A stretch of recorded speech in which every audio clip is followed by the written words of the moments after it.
Welcome to RHI's Sociable City Interviews, where we meet with global thought leaders on nightlife and the social economy.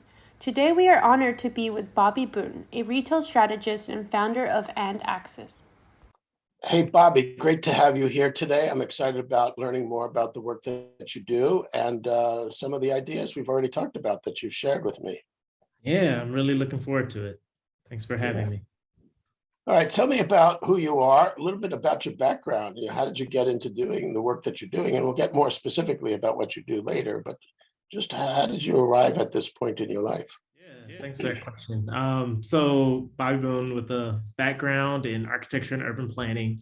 I've always been like fascinated with people and places, and how they move through them, et cetera, and really dove into that as a career by studying abroad in Istanbul. And it's like, oh man, people really utilize retail so differently here than they do in most of the United States, in comparison. And so I wanted to like chase that as a career. Like, how do you like really understand, why people use places and the ways that they do, et cetera. And then I realized even more of a nuance around like, all right, a lot of those businesses are small businesses. A lot of those businesses, are the culture of a place. And so wanting to kind of leverage my background in consulting, at another design strategy firm, working in the city of Detroit, et cetera, for solving for that. And so, And Access, the firm that I've started, really focus at that intersection of retail, real estate, and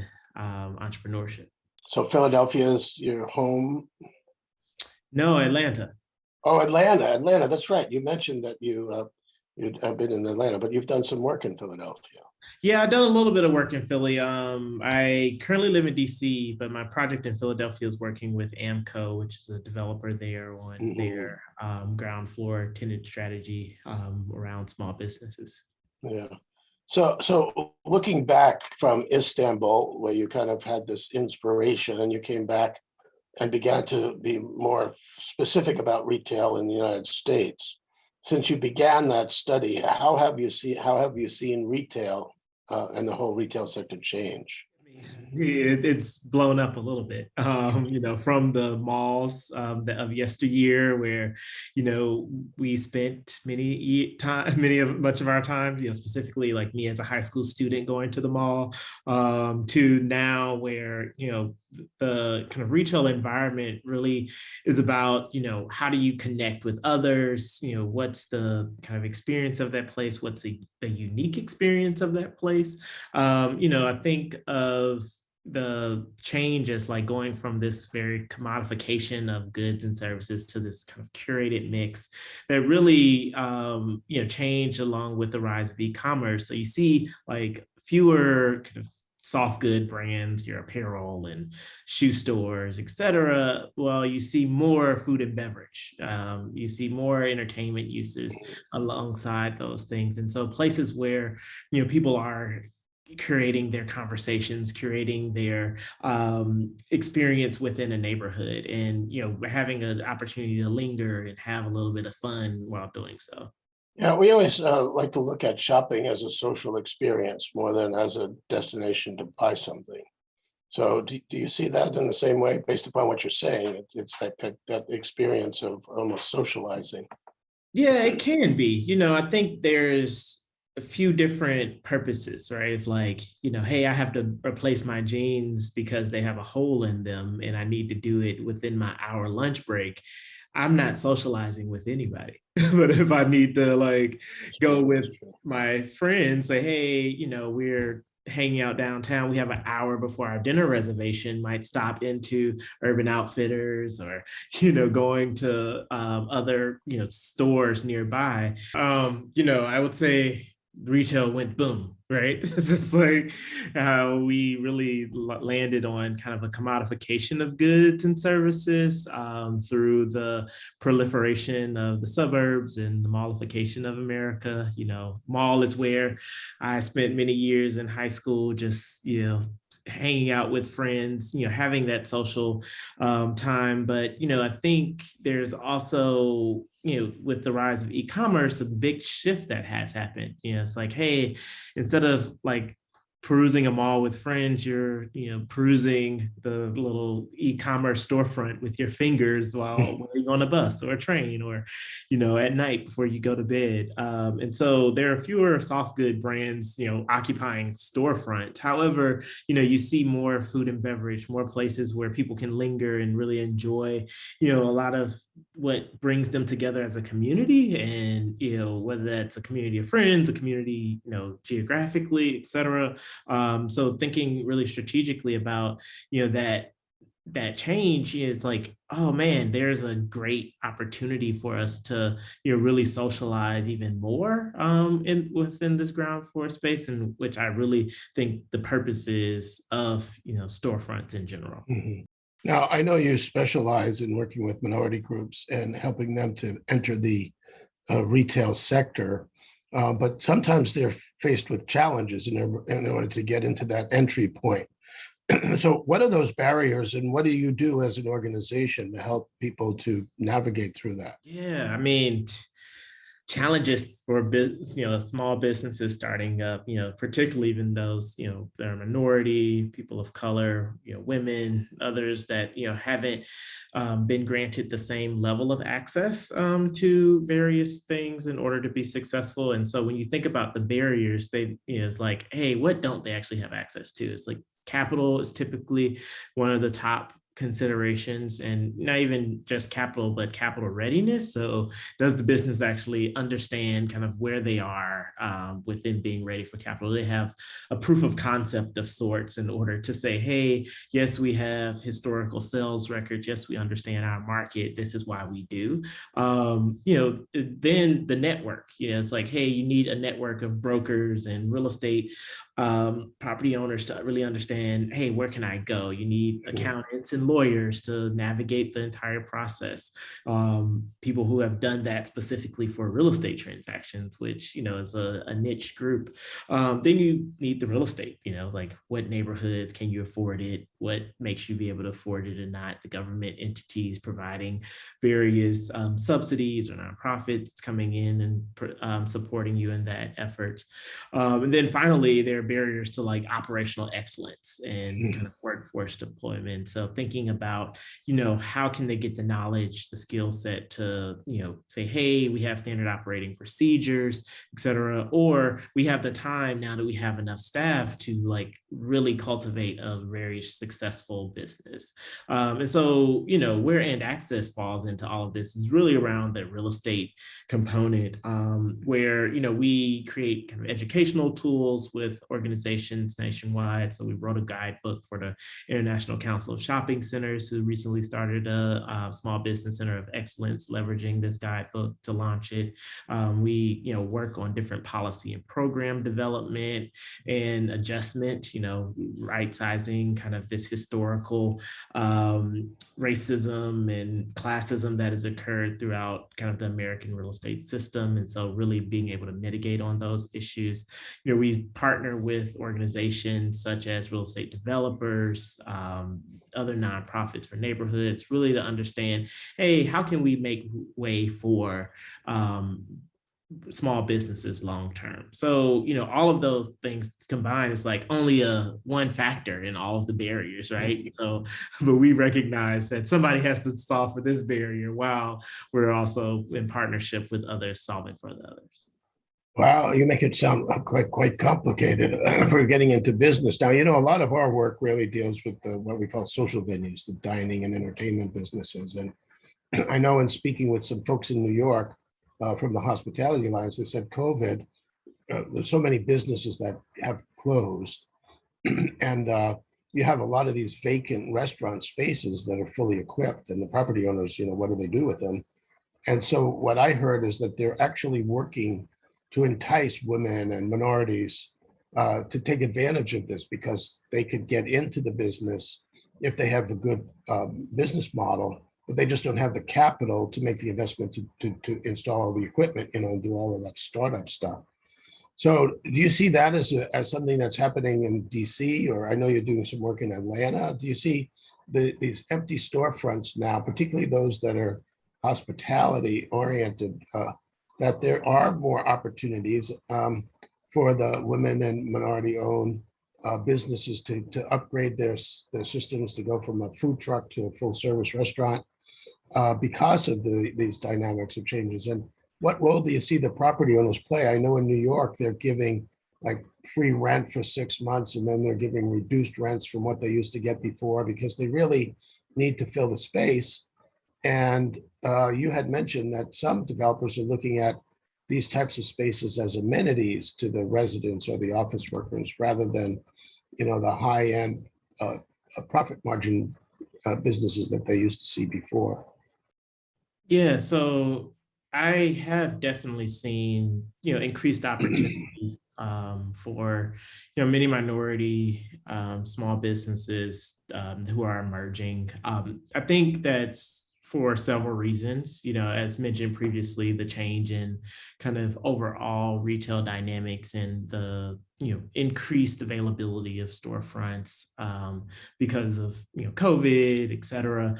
Two, there's been a lot more capital available for minority business owners after the murder of George Floyd. There's been many initiatives started by corporations, local governments, et cetera, to kind of address the systematic and systemic injustices that have been brought forth. And so that lends itself to an opportunity for wealth generation through the establishment of businesses, entrepreneurship, et cetera. And then finally, I think there's this idea that, hey, as you mentioned from our previous conversation, if we actually look at retail as an amenity, as if we actually pull these unique operators to our ground floor, it'll make our project, specifically in mixed use space or, or development that's, multiple acres of space with, various uses as well, more desirable. We'll have people wanting to actually live, work in this neighborhood because of that or within this building. And so you're able to kind of shift the kind of profit line generation. So you're like, hey, my upstairs unit can go for a premium because we have a great tenant mix at the ground floor, or the homes in the neighborhood sell for more than they would if it wasn't a retail amenity or social services kind of place amenity that exists on the ground level. So do you see that happening, or is that kind of a vision of what you believe would happen? I mean, it has been happening for a while. I think, specifically in like a lot of the kind of larger cities, right, of that, are, I would say, on a later phase in kind of gentrification, reinvestment within the city centers, and the, repopulating of the urban cores. You've seen, hey, we have, provided traditional amenities, the kind of park space and, maybe even like if you think about neighborhood amenities as retail, like grocery store, dry cleaners, et cetera. But we're also looking for, hey, who are the emerging concepts that will really resonate with our community? I'm working on a project here in DC in which, often, the people are asking, hey, who are the vendors who you worked with in order to, tenant our respective properties. And so being able to serve as a bridge and a liaison between those kind of two interest groups in order to say, yes, these tenants have, kind of experience, but they're also, really well suited for your project, and it can make it a unique place to go, and they have a following and all of these things, et cetera. Do you see the potential for essentially non-retail, non kind of commercial storefront uses where cities may actually take over space, lease it, to introduce some more cultural experiences in a downtown or a city center, that the storefront will be a showcase of local, African-American history, or some kind of a way in which to blend the historic cultural aspect of that particular neighborhood or city but not in a commercial way, but something that the cities may invest in terms of taking over property and giving that opportunity to groups that can't generate the revenue to support that kind of space. But it would add, like you said, another amenity, that it's not just going in and buying jeans or going in and having a drink, but actually a little bit of an education that's built into the mix of storefronts.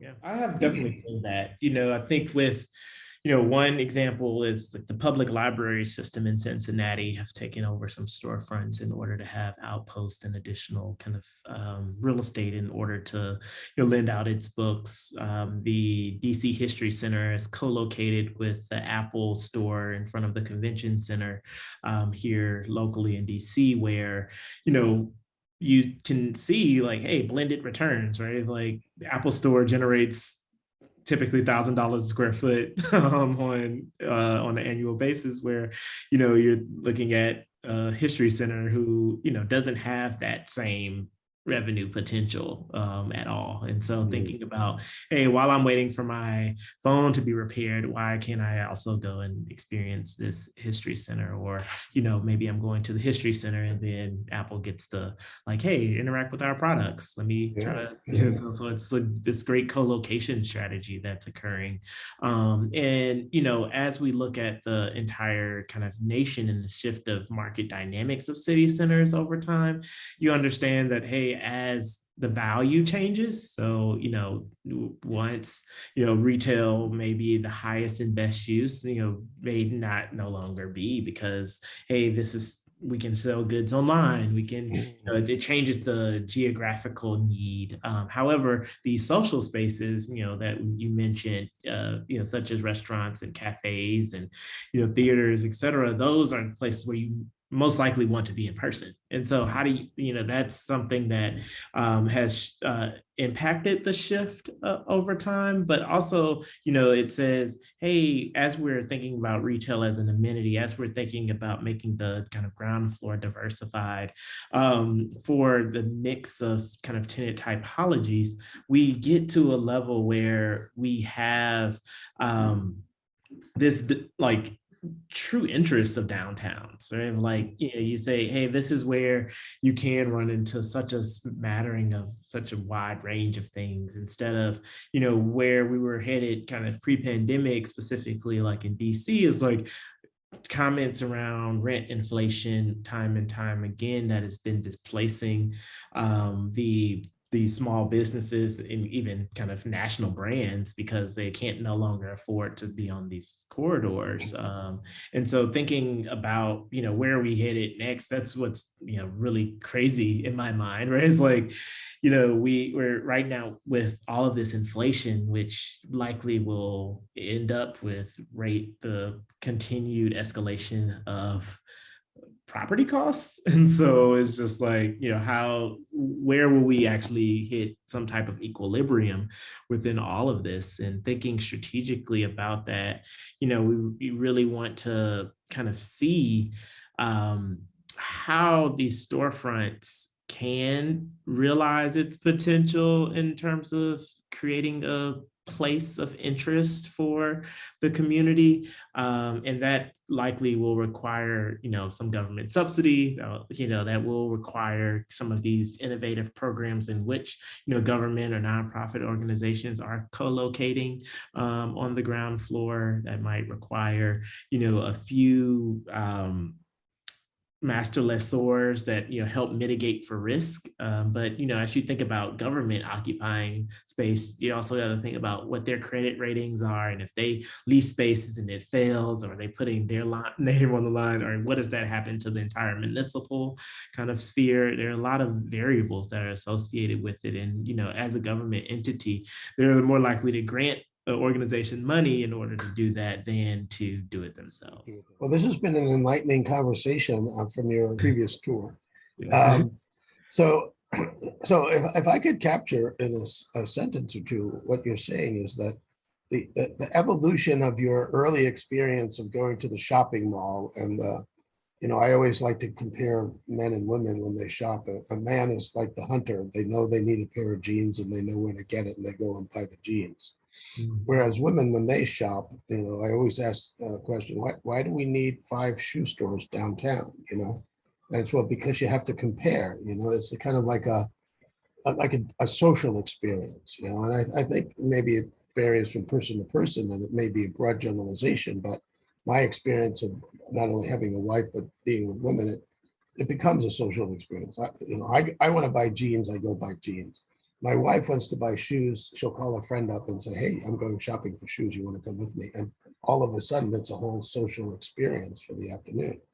So what I hear you saying is that retailers, as well as property owners and government, have to rebrand or reimagine the retail storefront sphere to be a combination of the social spaces, the cultural spaces, and the retail that would be unique in a way that you couldn't buy it online. And that the entry point for these different uses may have to vary in order for the property owner to create that amenity, so that the Apple store that can pay $1,000 a square foot will pay the $1,000 square foot, but that doesn't become the norm for every other storefront. And so therefore there has to be almost graduated pricing depending upon the use that integrates more cultural experiences and uses along with the social spaces and the retail. Is that kind of a good summary of what you said in terms of the evolution? Yeah, I would definitely say that's a pretty decent summary. I want to say, I think shopping can be social regardless of gender. I think, I find it's just like it's the show and reveal type of thing that can occur with shopping. I think because women have historically had greater opportunities or larger selections and styles and all of the colors and all that, it has proliferated. I think men's fashion is joining slowly, but it's still pretty basic though. It's still basic. T-shirt, you go to a shoe store, collared shirt. There's like one little section for men, and then the whole other store is all women. Yeah. We still have been disenfranchised from the opportunities that exist. Yes. So we'll get to that eventually. But there are many other battles ahead. But I do think, as we're thinking about, the blended rates that you're talking about, graduating from, hey, maybe a history center or, a small business, that's one way to look at it. But you also think about it as a, property owner, like, hey, if I offer a smaller storefront for, just starting out, coffee shop, I can, still leverage that as a part of this amenity and charge them lower because they're occupying less space. And so, really thinking strategically about that flexibility within the ground floor in order to kind of accomplish all goals needed, including your return on investment alongside kind of providing space for these emerging entrepreneurs. Well, this has been really fascinating. I mean, you certainly have your work set out for you as our society is evolving. Getting the office workers back to the offices, getting the conventions to come back to the cities, getting the business travelers to have meetings in person, and the building up of that retail storefront space, to accommodate all of what's been lost. So it's an opportunity, it seems to me, but also a challenge. And it seems like you're well positioned because of your specialty in terms of making sure that you accommodate this diverse society, which is what everybody is looking for the most part. So congratulations on finding a space to do something both creative and important, but also as a way to help and guide people who need that guidance. So congratulations on what you're doing. Thank you. I just need to make a few clones so we can do more. Well,